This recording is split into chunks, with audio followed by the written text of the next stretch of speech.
Vetëm një ditë pasi presidenti amerikan Donald Trump e cilësoi situatën si drejt një dialogu të mirë dhe konstruktiv me Iranin, tensionet në lindjen e mesme u përshkallëzuan ndjeshëm. Republika Islamike ndërmori një sulm me raketa ndaj Tel Avivit, ku një pjesë e tyre arriti të dëpërtojë mbrojtjen ajrore izraelite. Si pasojë e goditjeve, disa banesa në veri të Izraelit pësuan dëmtime dhe të paktën 6 persona mbetën të plagosur. Sulmet u shtrin edhe në jug, ku u godit qyteti Eilat, si dhe zona të tjera si Dimona dhe Jeruham. Shpërthime të fuqishme u raportuan edhe pranë Jeruzalemit, duke rritur ndjeshëm alarmin në vend.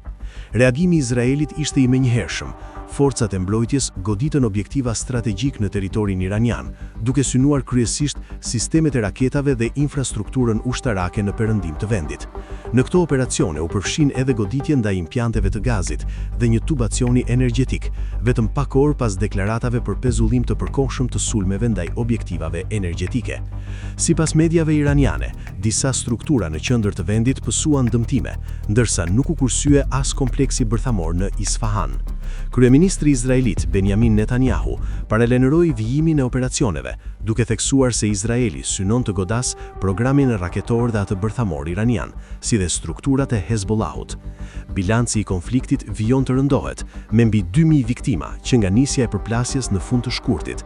Ndërkohë, Irani ka kufizuar kalimin në ngushtësinë e Hormuzit, një pikë kyçe nga ku kalon një pjesë e madhe e furnizimit global me naftë dhe gaz, duke shtuar shqetësimet për tregjet ndërkombëtare.